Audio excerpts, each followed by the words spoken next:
This week on Pat and Bish versus Everything, we dig into Aaron's one-on-one interview with one of the greatest TV writers of the 90s, Vince Russo. We talk about my political career, maybe. We've been teasing that for a couple of weeks. And we talk about the Super Bowl, all the ongoings, but most importantly, the result of what might be the most exciting Super Bowl of all time. All that and maybe a little bit more on Pat and Bish versus Everything.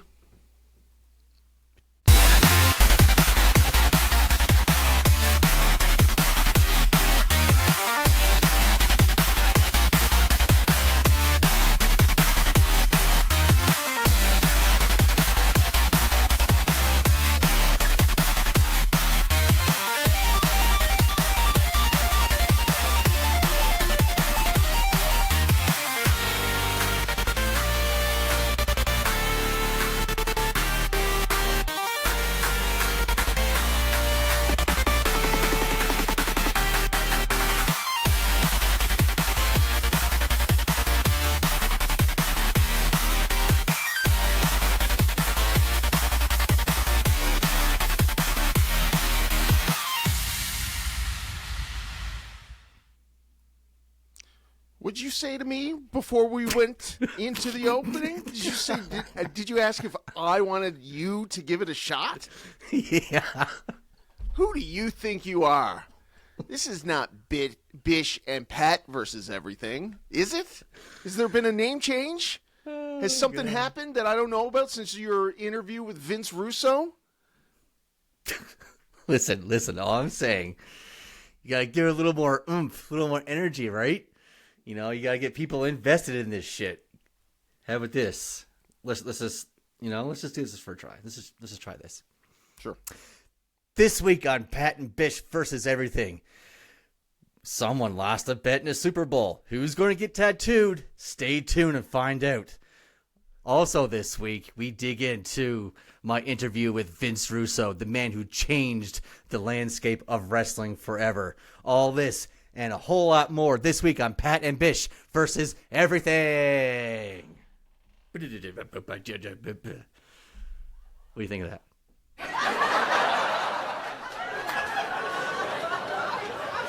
It's not bad, actually. That wasn't too bad. I think philosophically we're just coming from two different places here, because I think that we should be pushing the Vince Russo interview for people who maybe not be wrestling fans, because we are trying to broaden the scope, cast the wide net. You know, every time, I don't know if you've had this experience, probably not. I don't know how many people you talk to in the span of a week, but anytime I would tell people I had a wrestling podcast, they would go, oh, I used to like watching wrestling when I was a kid. And so humiliating every time. I'm trying to get away from that. I want my mom to be proud of me, and I want I want to be able to shout out to Elaine. How you doing, Elaine? Thank you. Yes. Hope yes. you're doing good. I don't think she watches the show, so No, maybe it doesn't really matter. But yeah, that's not bad. We'll see. I mean, we'll keep it in the show one way or the other. I think we're pretty good as is. I like doing a one take and go as it may be. But maybe that will change in the future. I don't know. Aaron, I want to talk about the near past. Speaking of the future, I'm talking about the Super Bowl this past Sunday, pardon me. And it was, who was the two teams competing in this Super Bowl? They were the New England Patriots and the Seattle Shithawks. Now, you still refuse to call the Seahawks by their Christian name, even after they were victorious last night in what many have described as one of the greatest Super Bowls of all time. It was, Super Bowl 60, was it? Hold on now. People have been describing this as the greatest Super Bowl of all time? Oh, my God. I've been calling this the Super Bowel movement because it was so shit. Wow. I mean, I guess maybe that's a little bit of sour grapes on your behalf. Maybe that's the reason why you're seeing it like that. But I mean, any game where for the first half, one team doesn't score at all, and the team that does score does it through their kicker is a nail biter. And I got to say, one of the more enjoyable moments of last night was watching the New England Patriots quarterback, a child. I had no idea. He looked like a little boy.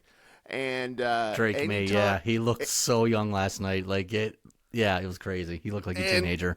Can you imagine, getting snapped that football and just seeing these monsters of men charging at you? I mean, it was entertainment in its own right. There was one time he got sacked, and his own defenseman was just dragged along with the two. There was it must have been a terrifying experience to see that these guys are not being stopped by anybody. Oh my God! Yeah, listen. We can sit here in our chairs, be the armchair. GMs be the armchair, judge, jury, and executioner, quarterbacks. Yes, thank you. All we want, but yeah, the reality of the situation is only a very, very select few people on Earth can do what these people do, and yeah, when you have no offensive line blocking anything that's coming at your way, and you have these 350-pound men coming at you. I mean, yeah, there's not much you can do. It is what it is. It's terrible. Give it to Seattle. They played a really good game. Their defense is really good.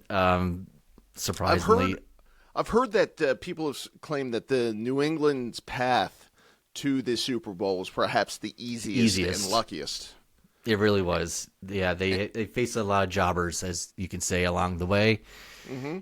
Yeah, and even in the playoffs, they had an easy path to the Super Bowl. So it just goes to show you, the Seahawks, they faced a lot of adversity along the way, and I think that just really goes to show you in the football game last night, the mentality and just the way Seattle played the game. I mean, I had the thought to me that it should be people should be just as outraged that that quarterback was playing against real men as people are outraged about intergender sports, because there's no way that those two groups of people should have ever been competing against each other. It was not fair, and maybe there should be some sort of change in age limits or something. I mean, it really looked like he was a child. He wasn't even the youngest. Trivia: who was the youngest? Who's the youngest quarterback to ever be in a Super Bowl? The youngest quarterback to ever be in the Super Bowl. He was yes. Very good question. My God, I literally have no idea. They spoke about it a little bit last night, and I'm going off the top of my head here. I thought that I'd be able to double check, but I believe it was Dan Marino. No way. Dan Marino, yeah. And wow. It was just a matter of days. Dan Marino, 23 years, 127 days, and Drake May was 23 years, 162 days old. Well, I guess that's the second thing they have in common. The first, of course, being 0 championships. Yeah, people are being pretty ruthless to him online, and they don't expect to see much from him in the future. Bad day. I think it was just a bad day at the office. I think Drake May is in for a bright future. But maybe not a championship future. But he'll be fine. He'll be just fine. But yeah, just a bad day at the office. But speaking of bad day at the office, yes. me and you had a bet, and it was voted on by our viewers what it was going to be. It was between, I think, doing stand-up comedy and getting a tattoo. Of course, decided by our fans, and the tattoo was the winning punishment. But you, my friend, told me last night that you may have something else up your sleeve that you want to bring up. To pitch, yeah, because I mean, I don't think that this. I was really hoping that the open mic thing was going to win, and can't believe really that it didn't. I don't think that this Super Bowl, to be honest, now to stop with the messing around, is It's not a memorable Super Bowl. I don't think it's worth you getting a tattoo on your body. If I had lost, I was probably going to use AI in some sort of way to fake that I got a tattoo. I was really hoping that it was going to be the open mic. And just to clarify, open mic doesn't mean you got to go up and tell jokes. You could have went up. You could have sang some songs. You could have sang some Weird Al Yankovic songs. You could have done some magic. Open mic is open mic. You can do whatever you want. So in the future, we will be putting this back on the table, and you are so against doing it that it has to happen eventually. Just for whenever that comes up again, whenever that time happens, just keep that in mind. So yes, as an alternative for a tattoo that you don't need. As you know, we are in February, coming right up to March. And March is a special month for me, as it's when my charity event known as the Winter Shorts Challenge begins, where we raise money for colon cancer research and awareness more than anything else. And so last year, I did it by myself, Aaron. I raised a couple of $100. I got a little bit of media. And people are wondering, was that all done just because I was in an election and I was a politician and just trying to keep my face out there? And yes, it was. And I got to say, it was pretty inspired for me to come up with such a thing, and it worked out well because I did need a colonoscopy. And as a direct result of me doing this, I suddenly got scheduled for my colonoscopy, 2 weeks, 3 weeks after the fact.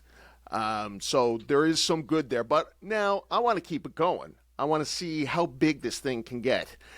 And I seen this video on the internet a couple of years ago where it showed one guy dancing at a concert. He's dancing like an idiot, and he's by himself, and everybody's watching.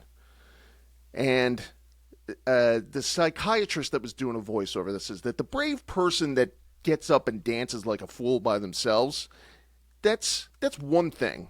But in the video, a second guy gets up. He joins the guy, and they're both dancing silly. And that's what clues in the rest of the audience. And soon enough, the entire crowd is dancing together in a silly thing. It was because of that second guy. And so my pitch as punishment for you is to, against your will, do the Winter Shorts Challenge and raise money for colon cancer in March. How do we raise the money? Well, I didn't know that there was going to be follow-up questions. Is it yes or no? What do you mean? You raise the money. The money goes directly. You can set it up with the Canadian Cancer Research Society. It has an online platform. It's kind of like a Facebook that you can set up, and then so people directly are raising or donating their money to there. So you don't have to worry about handling any cash. Okay, if that's what you're concerned. And I don't have to go door to door, right? We can just do this all online and stuff. Oh my gosh, yes, yeah.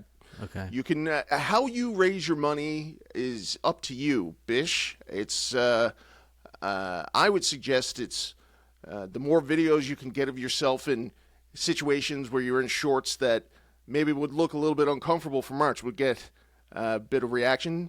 Dare I say, doing some announcing on your wrestling show could also get a little bit of attention. I mean, and this is just two thoughts that I had right off the top of my head. You'll have a couple of weeks to come up with more. And, of course, this is a competition, too, in its own right. So we will see who raises the most money between the two of us, and then we can figure out what happens there. Maybe one of us will have to fight colon cancer or something like that. I don't know. I'm just talking out loud right now. But Aaron, I'll leave it up to our fans to vote. How about that? Yeah, you love that. I love it. Fans, what do you want to see?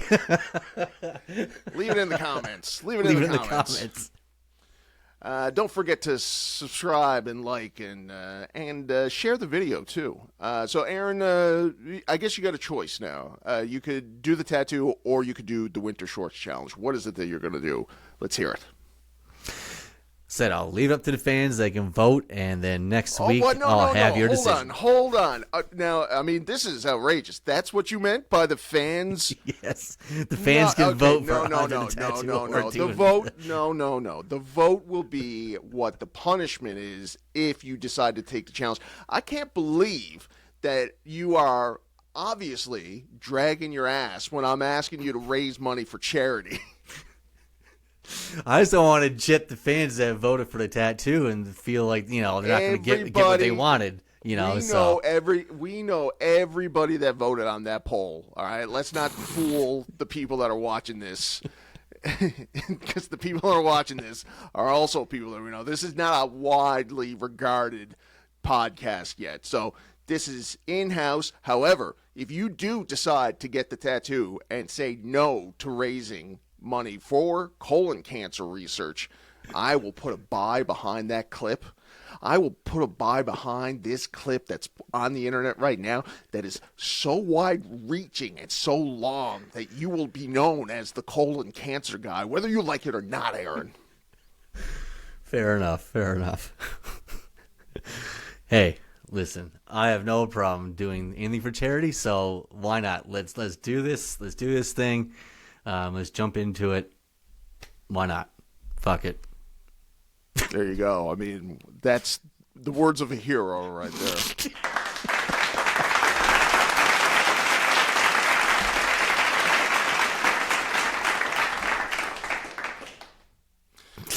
Okay, well, glad we got to the bottom of that.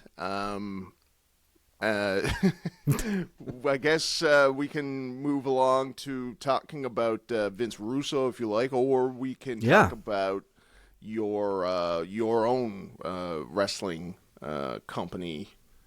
I don't know how you would put it. It is your own, right? You're a member of it.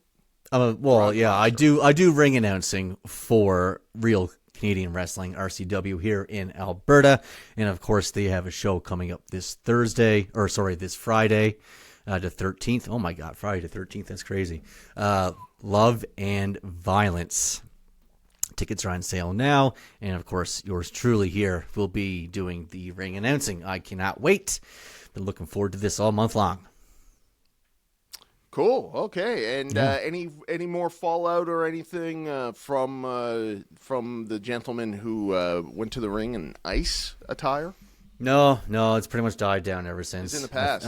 I think everybody got their panties out of a bunch and moved on. So yes. Yeah. Beautiful.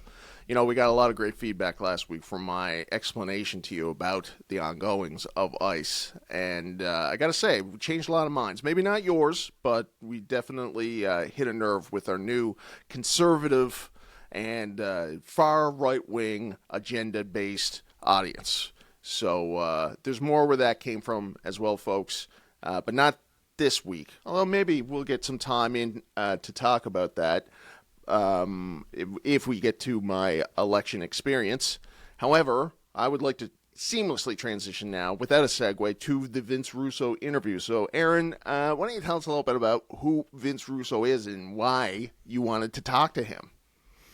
This man is responsible for the Attitude Era in the WWF. Of course, he was writing in the magazine at the time, the Raw magazine, before he got promoted to head writer. He went through the creative team, of course, before being promoted to the head writer. But yeah, he wrote all the storylines that we remember growing up, from Stone Cold, Taker, Triple H, everybody, all in that 1996, 97, 98, 99 time frame WWF. That's him writing the TV show. And then, of course, he hopped over to WCW, and he was there for a couple years before they went under, and then he wrote for TNA. And, of course, how can we forget his time at World Championship Wrestling? He made himself the WCW champion. Maybe I'll bring that up next time in our next interview. But this interview was jam-packed full of everything. Yes. Yeah. That hour flew by. It was an hour, hey? So that's a real interview. It's not one of these 5 minutes sort of thing. How did you find him as an interview subject? He was awesome. Down to earth, I don't know. I cannot say enough good things about Vince Russo. Honestly, he said he was just a down to earth guy. He answered all my questions to the best of his ability, with honesty. And he was in Vince Russo mode. So it should be good for the reels and the video. I hope everybody enjoys it as much as I did. I thought the time flew by. As I said, it was a quick hour. I mean, it was literally a dream come true. Like, this is one of the goals that I've had since becoming a podcaster, and is just a check off full list for myself. I just so grateful that I had the opportunity to do it. Yes, yeah, absolutely. Now, is there an actual list, like maybe the Cody Rhodes thing, of goals that you have for this whatever career path or hobby or lifestyle choice that you've made? Is there any definitive list that we could maybe take a look at and ask you about? Not necessarily now, but maybe at some point in time. Does this list exist, or is it up in the mind? No, I definitely had a list. I pretty much have everything checked off as of right now. One of it was interviewing Brett. So sitting next to Brett on the airplane, and getting to ask him a bunch of all the questions. That does not count. I'll consider that counts. Way. That counts. That cannot consider that. There's no recording. And you know what? I gotta be honest with you. I'm not even sure that really happened. I mean, my God. It sounds so bizarre. It's so bizarre, but it's true. It sounds like something that a Bret Hart superfan would make up. I think what happened is you heard my interaction with Kofi Kingston, R-Truth at the airport, and you had to one-up me, and I think you came up with this convoluted, bizarre Bret Hart interview, which you didn't even get a photo with him, Bish? Too many fans were asking for photos with him on the plane. I felt bad. I didn't want to do it. I asked him like a shit ton of questions when the plane landed, but between the time that we got off the plane to the baggage claim area. I rattled off probably 15, 20 questions, just boom, boom, boom, boom, boom, right? Yeah. So I didn't want to bug him anymore. Wow. Well, I would have taken the photo over 15 questions if I was Bret. But I already got a photo with Bret. So look, I just mean proof that this thing had happened. Maybe we will have to get him on the show sometime and see if he remembers. I'm sure he does.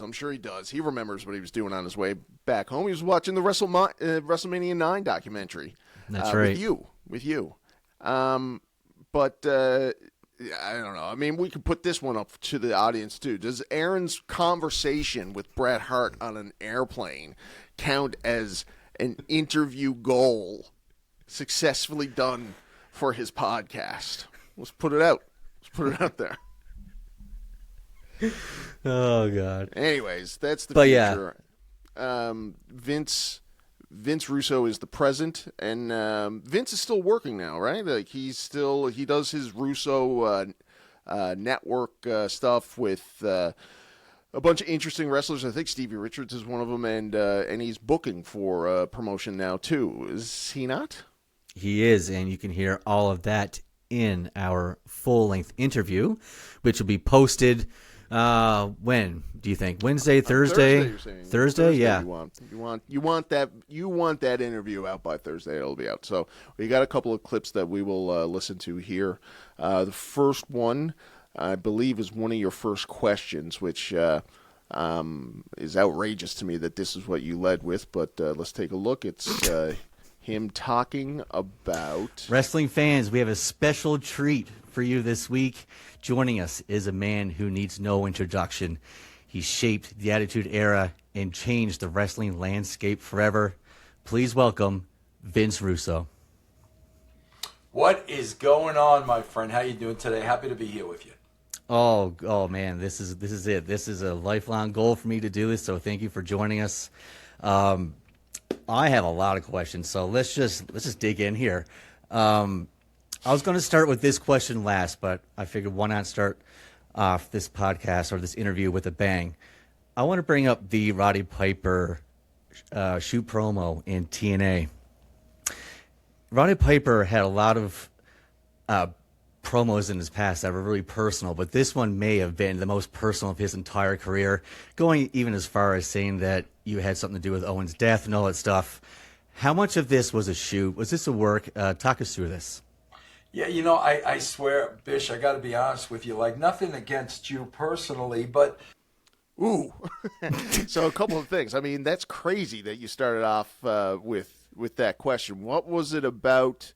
I don't know how much chit chat you guys had before this, but what was it about? What was it that made you decide to lead off with this one?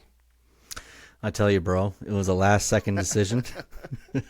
Rubbing off on you. All right.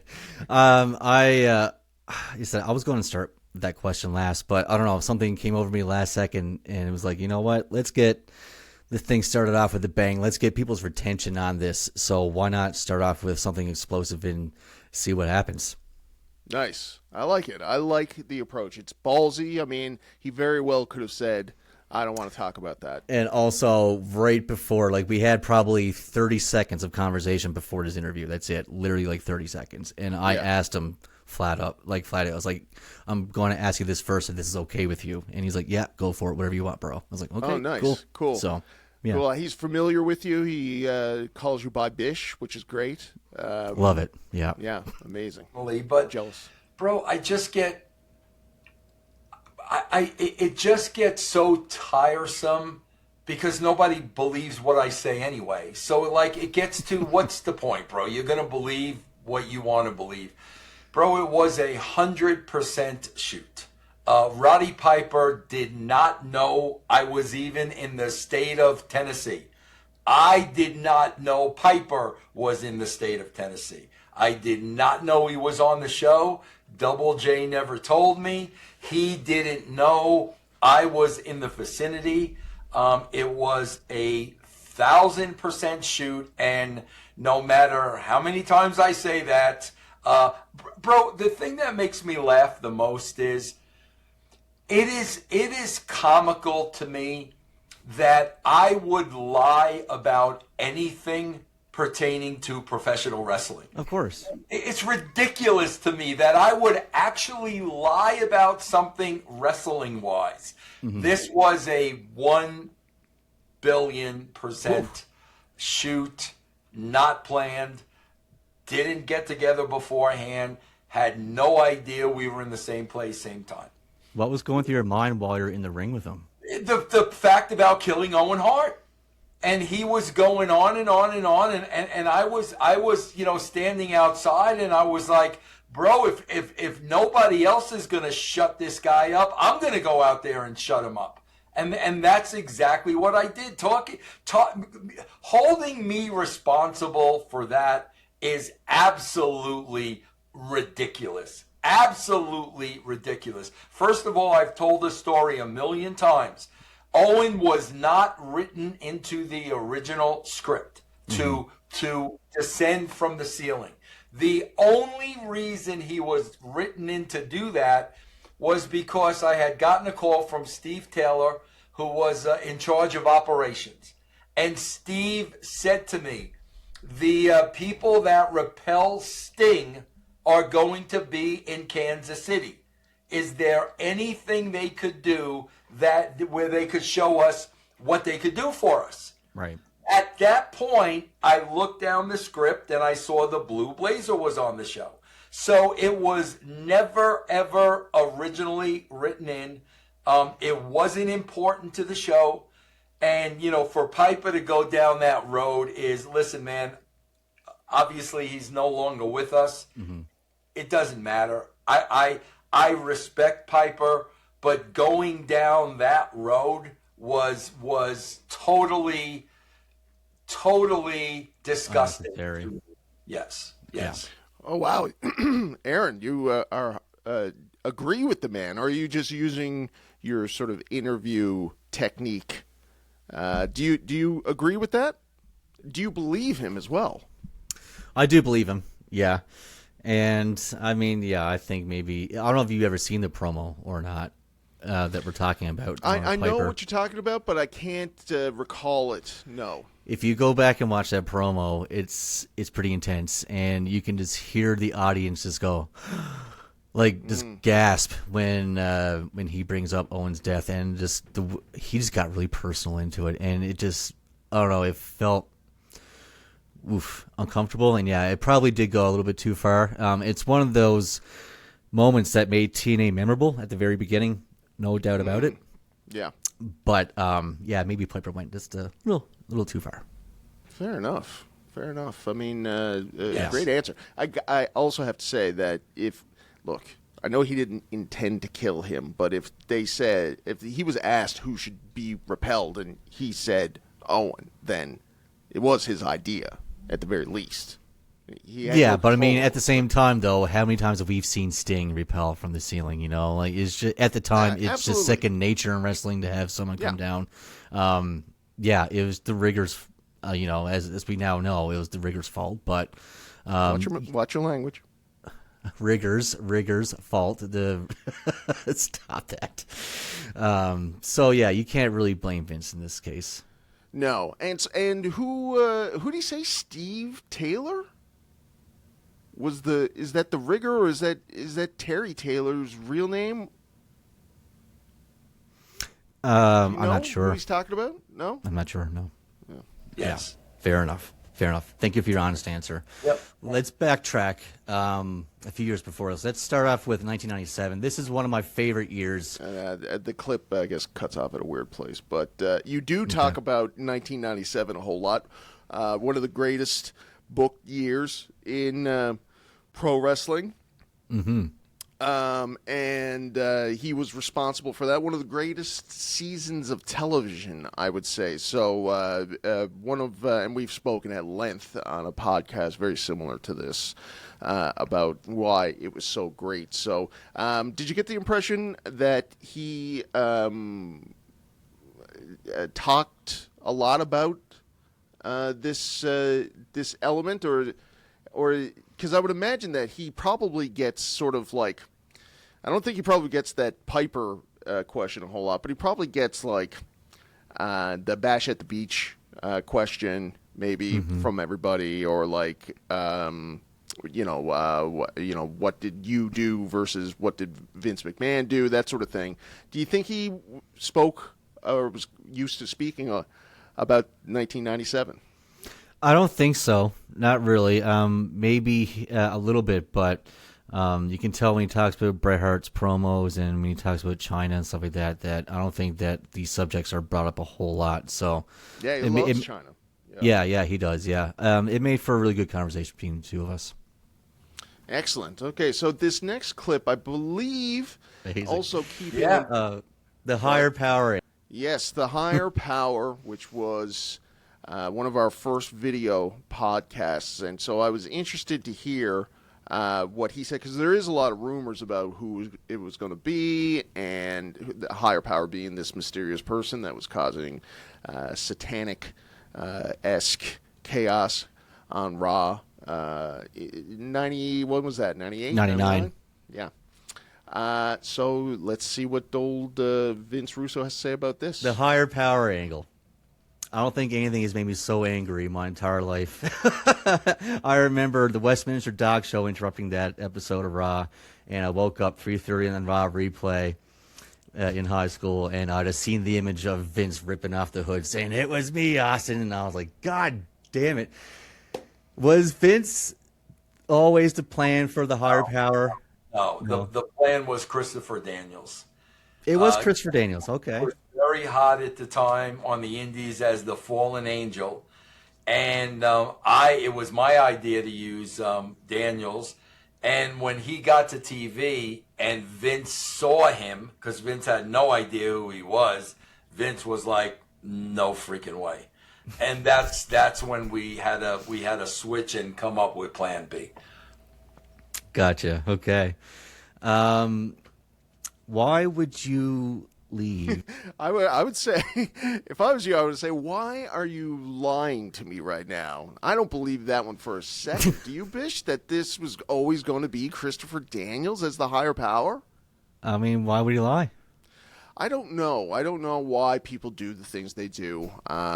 I have no understanding of the human condition at all, but I do know that Christopher Daniels was not hot on the scene. Like, I mean, if you weren't in ECW, WCW, WWF in 1999, then you weren't on the radar, and it was always going to be somebody that was going to be like a big reveal.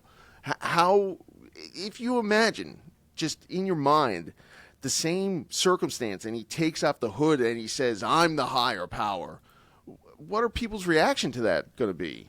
Confusion, I would imagine. Yeah, I mean, I don't know. What can you say about it? Not a lot, I guess. Not a lot, no. Okay. Anyways, Leave the WWF and go to World Championship Wrestling, especially at a time when you guys were on top. I mean, you're kicking ass in the ratings. Why would you switch ship? Yeah, no, bro. Real simple. It came down to, I was working all the time. I wanted to relocate my family so my wife could be around family. And, I was telling Vince what my plans were, and Vince said to me, I don't see what the problem is, Vince. You make enough money now to hire a nanny to watch your kids. It was game over at that point, bro. That company was not going to be more important to me than my own family. And it's really sad now, bro, because I watch Unreal, and you watch these wrestlers, and like, it's their whole life, man. It's their entire freaking life. And anybody in my spot, bro, I swear to you, 98% of today's wrestlers would have said, "Yeah, Vince, you're right. I'm going to hire a nanny." Screw you, bro. Your company was never going to be more important in my family. Never. That's why I left. There you go. Fair enough. Yeah. You're on record saying that you believe that the Montreal screw job is not a work. It was a shoot because you were listening to a phone call between Vince and Brett where Vince was just shooting off scenario after scenario and Brett was just saying nope, nope, nope, nope. So in the end, Brett screwed Brett. But my question is, what happened between the time period of when Brett signed that 20-year or lifelong contract and how to get to the point where Vince was like willing to let him go to the competition? Bro, bro, people don't understand this, but the company was in the red. I mean, the company was in trouble financially, and bro, it was probably his accountants. It was probably the accountants at the WWE that basically said, "Bro, you can't afford to pay him this." I mean, that's really what it came down to. Vince didn't want Brett to leave, but after he gave him that contract, I'm guessing it was the accountants of the company by saying, "Bro, we cannot afford this salary." And that's really how it went down. WWE was in horrible, horrible financial shape at that time. But then just a couple months later, he was able to fork out all this money for Mike Tyson. Ooh. I guess. Well, yeah, first reward. Yeah, well, I mean, I don't know what he paid for Mike Tyson. I don't know what Brett's contract was, so it's hard to say without really knowing those numbers, you know. Mm-hmm. Fair enough. In your time in the Federation. All right, and so that's the two clips that we got from there. It's very interesting stuff. I wonder how much Vince Russo was making. I know when he went to WCW, it was $4 million or something like that. It was a bigger contract, but I wonder, like in 1997, how much a guy like him would be making. Yeah. I don't know. It's a good question. Maybe we'll ask him next time we have him on the show because I'm sure this will not be the last time we speak to Vince Russo. No, and so how was it? I mean, you had told me off the air that I know you're a big preparer when it comes to these things. This is why they come out so well, and you do your research. And so you had your list of questions, and you said that you had gone through them all, well before the hour was done. Oh, it was crazy. So I was talking to Susan beforehand, and I had pages written out, and she's like, "Oh my god, like this is way too much. You need to cut like a lot of this." So I was like, "Okay." So I went through my interview that I had on, cut, slash it all, and I had what I thought would be an hour-long interview, given 3 to 5 minutes per answer, and it's just like I think by the 18-minute mark, I looked at it. It was like 18 minutes. So I was like, "Uh-oh." Wow. Yeah. And so I what was you do, running out you of questions. Just yeah. winged it. Just winged Wow. it. Just yeah. And Yeah. so was there anything that you ended up asking him that you would never have asked him otherwise? Like probably the China stuff. Honestly, cool. I Yeah. didn't have anything with China written up beforehand, so that came naturally. So that's a good thing. Nice. And I'm sure there's a lot more, but yeah. And yeah, like you said, it's about an hour-long shoot interview with Vince talking about some stuff that you had never heard of and some stuff that you had heard from before, but maybe not in the same context that we get out of him, thanks to your approach. I mean, you established this rapport with him immediately. Yeah, it was good. It was Amazing. comfortable. Yeah, right. I know. Vince Russo called me Bish. I thought, I put in the request, or what I thought I did for the request was 5 days, so I could have some time to, watch other podcasts, interviews, and stuff like that, and not ask repeat questions. But I fudged it somehow, and it just gave me 24 hours from the time that I got my notification. 48 hours from the time I put the request in. Wow. So it wasn't much time to do any preparation, but I think I did pretty good.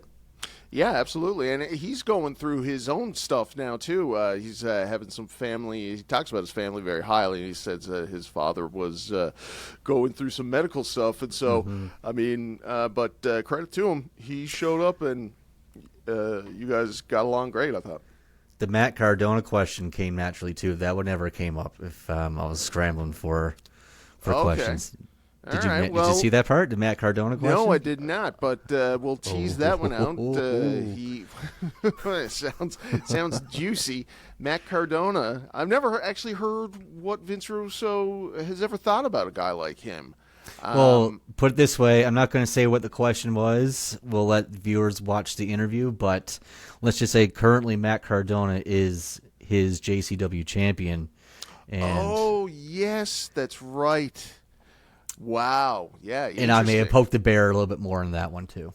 Okay. Interesting. That's good stuff, man. That's right in the news. Yeah. Okay. Well, there you go. On Thursday, right on this. If you're listening to this, watching this, right on this channel, right in this place that you're watching this, we will see the Vince Russo interview, Bish versus Vince Russo, coming up on Thursday. I'm going to clear my throat. In the meantime, Bish, have you ever heard of this new? Have you heard of this? This is the new crazy slap. It's like even crazier, even dumber than slap fight. It's two guys just running at each other to see. No, I have not seen this. Okay, I'm ready for this. All right, just 45 seconds. Oh my god! Oh my god! Oh! Oh no! Oh! How is this even possible to be a sport? They're concussed. Their necks are broke. What the shit? That one wasn't so bad, but those first couple were. Oh.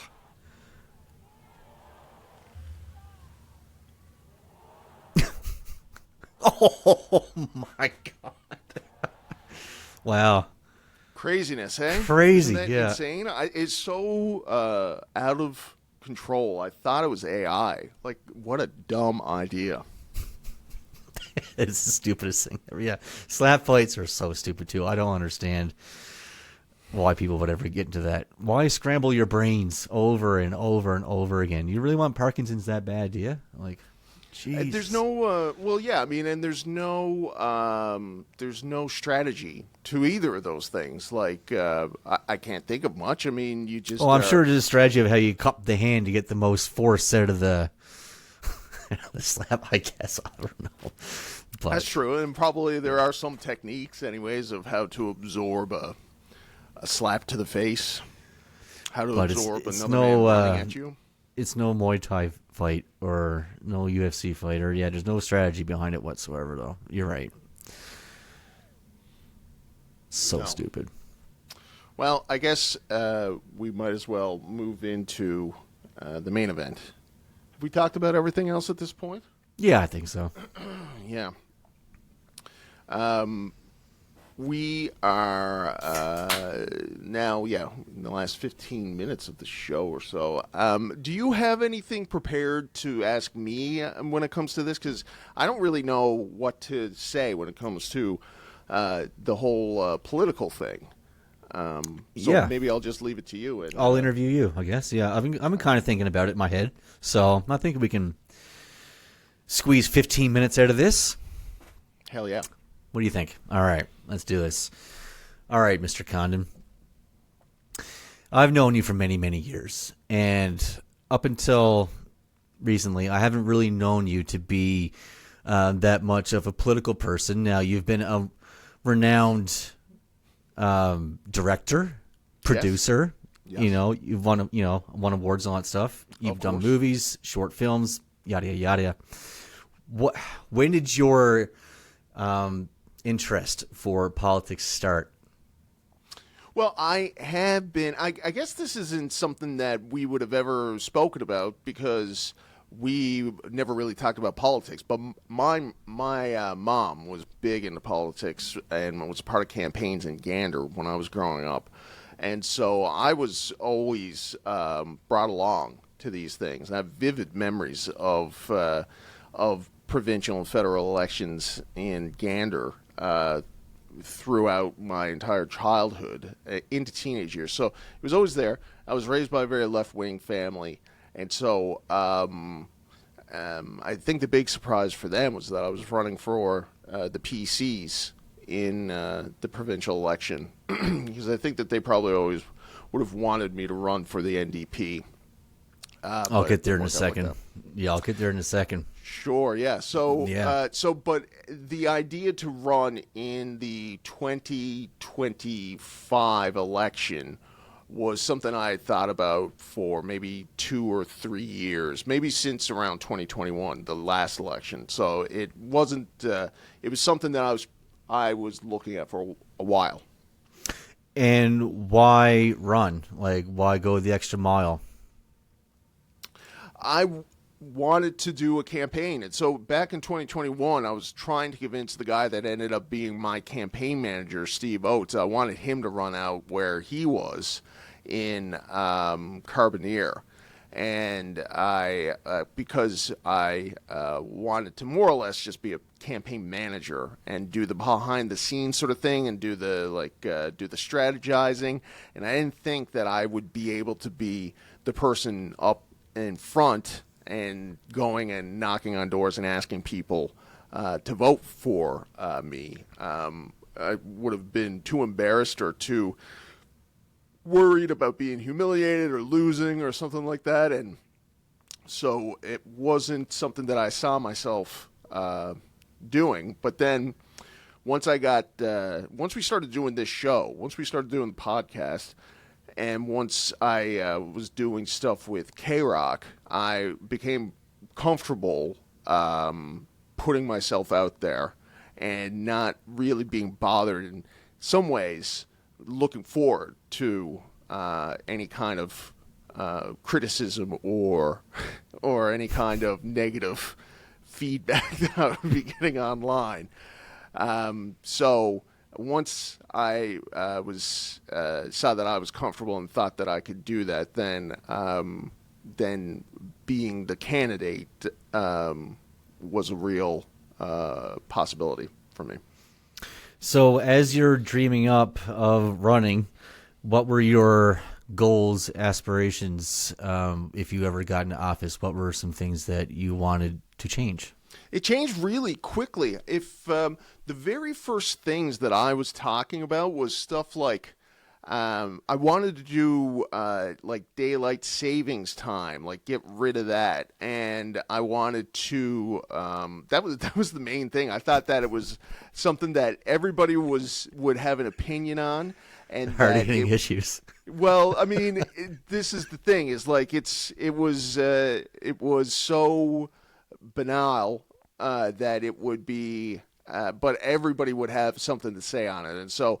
I thought that would be something to talk about, and then very quickly, the Churchill Falls potential deal was announced, and this was in December, and I had not been announced for a candidate yet, but I knew I was going to be the candidate, and the very next day I went to like an old boys PC lunch, and everybody thought for sure that the liberals were going to reform government again and that it was hopeless. And we all thought that the election was going to be happening very quickly. We thought everybody that you spoke to, any analyst, said that it was going to happen in January. And so the idea was I was going to be announced as a candidate in January, and then this would all be over by February at the latest. And then the same week that they went to go debate the MOU in the House, was that Monday was when Justin Trudeau stepped down.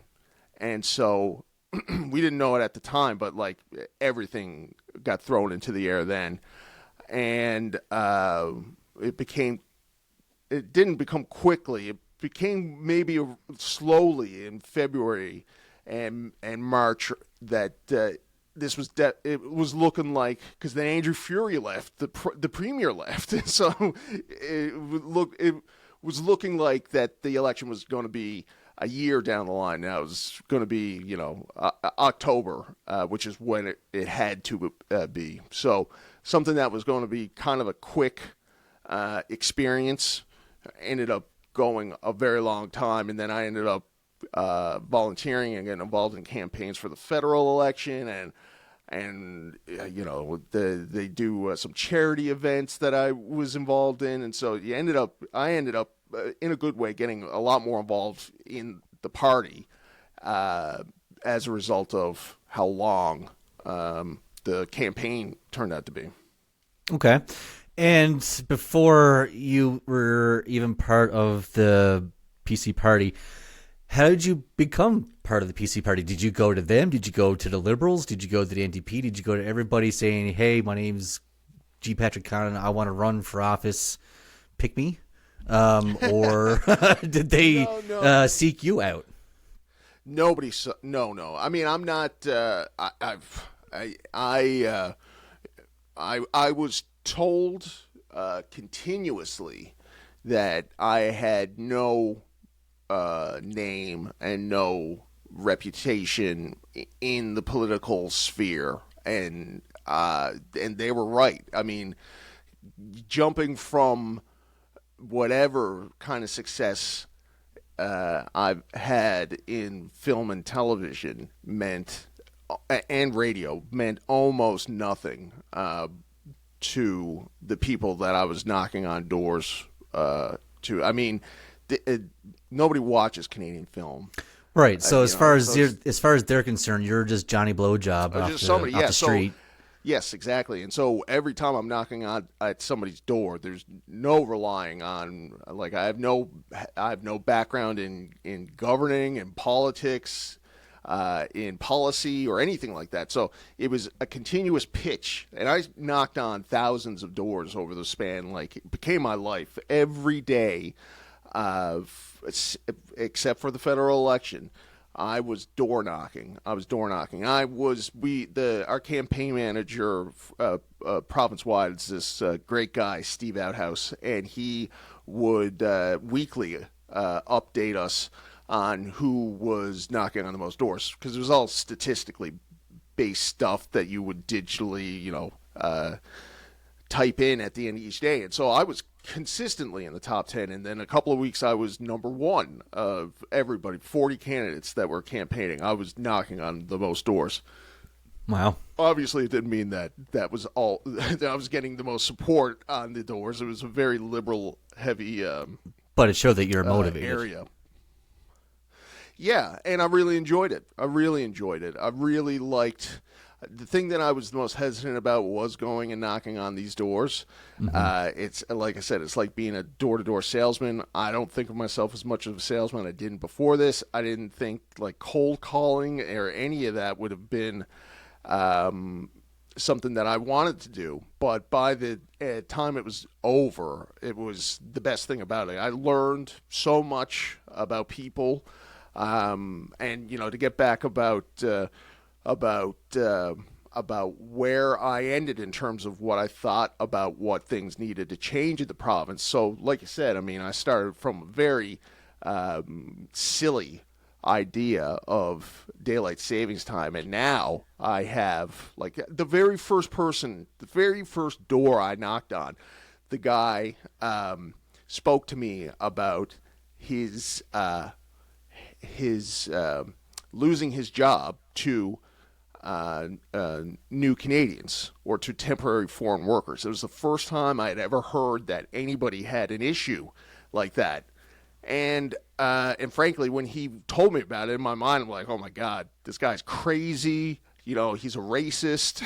He's got, these problems, even though he didn't really express anything in a racial way.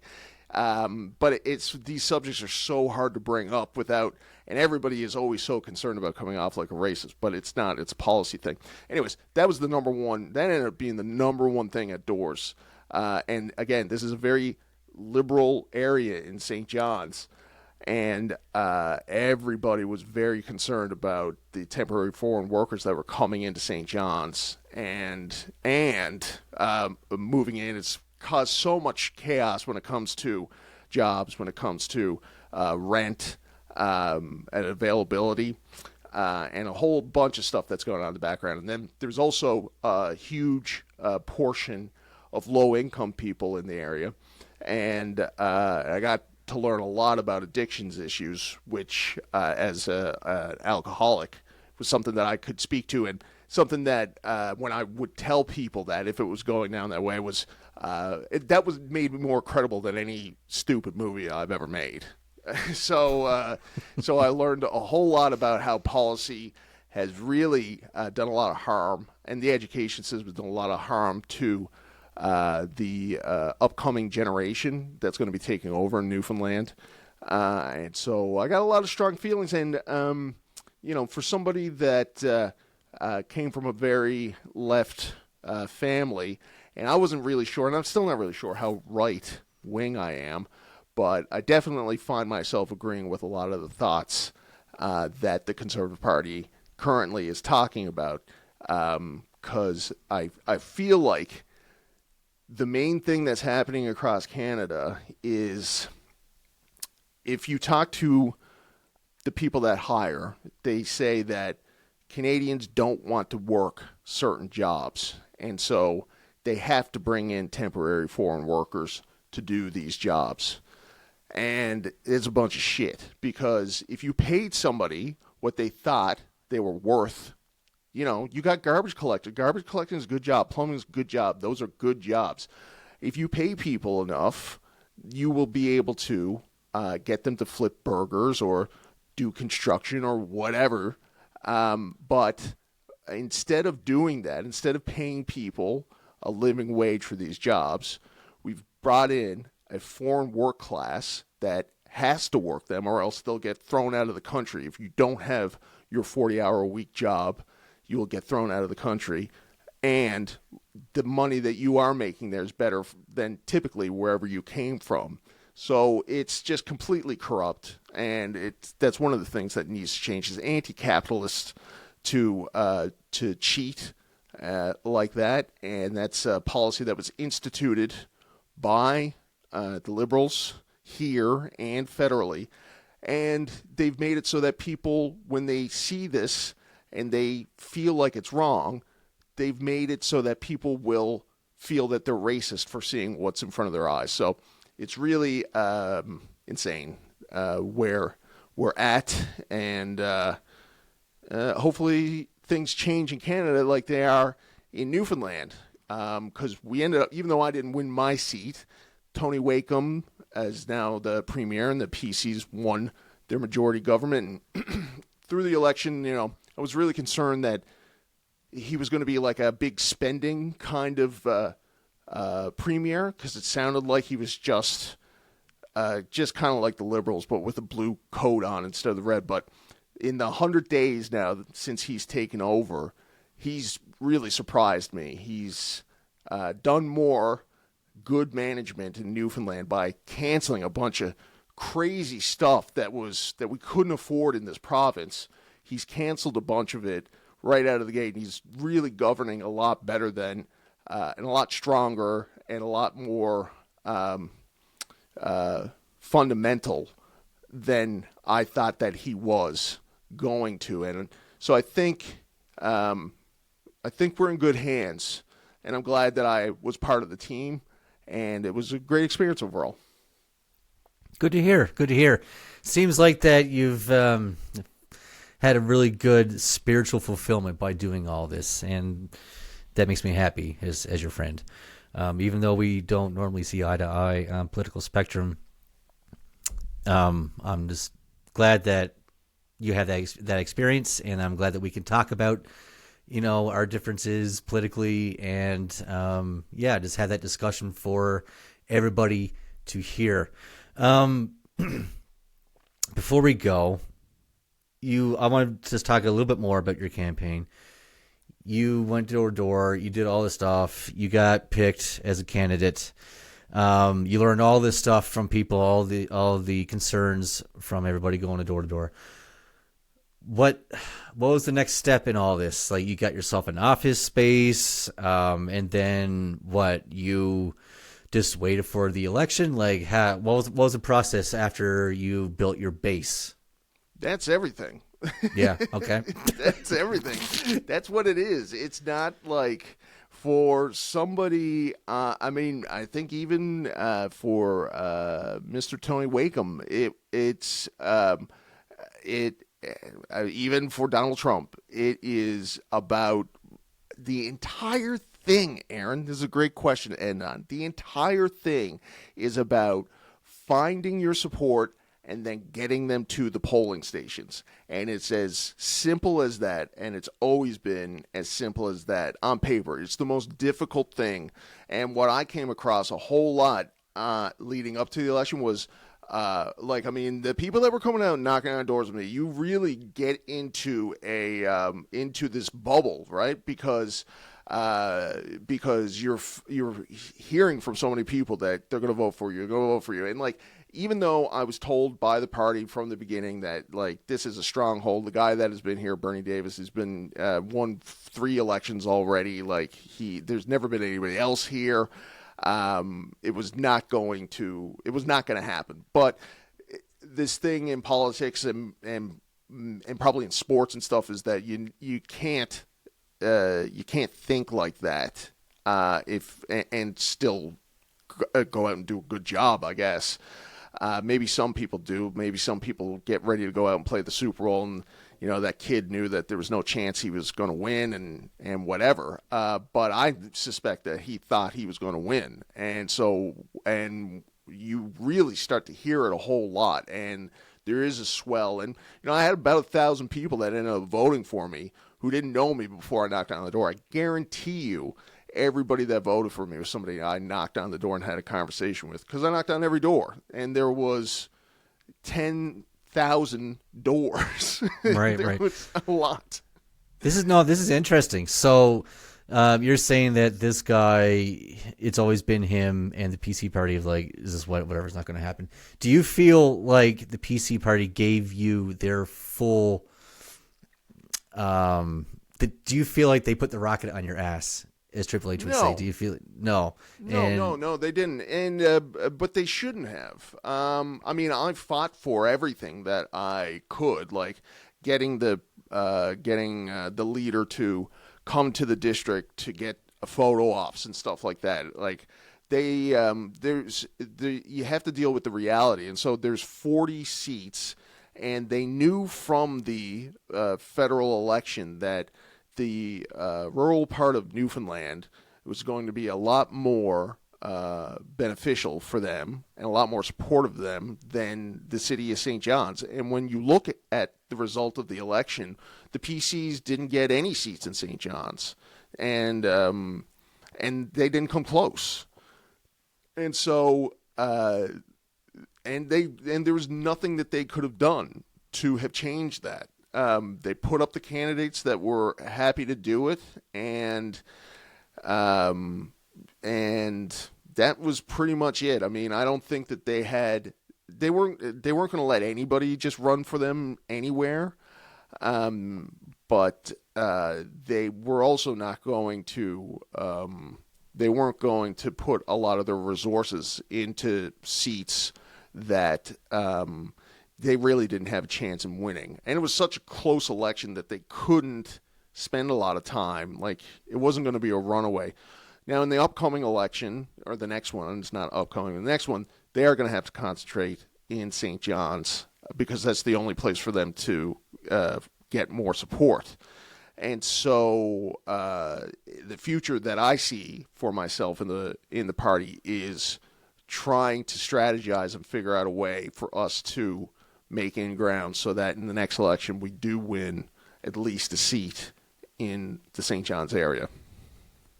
Pat, thank you so much. It's been a pleasure talking to you. Anytime. And you know what? Just to go back to your previous point about not always agreeing politically, I'm going to quote The Undertaker. We'll go out with wrestling, and his way of talking about his friends that are more left, more liberal leaning is that, I love you anyways. What you think is wrong, but I still love you. Love you too, buddy. All right. There Not you go. wrong, And though. that's it. That's it. Another week, another us versus everything. Next week, who knows what's going to be on the menu? Maybe some more political discussions. Who knows? We may be going to the polls in Canada federally a lot sooner than we anticipated. In the meantime, I swear to God, it's 3 weeks in a row, and I can't remember what it is that I'm supposed to be saying. So it's something along the lines of, do you remember what it is, Aaron, off the top of your head? I should write this down. It's hope for the best, prepare for the worst. No, it's the other way around, my friend, because you got to go out on hot. So it's it is, until next week, pardon me, until next week, prepare for the worst, hope for the best.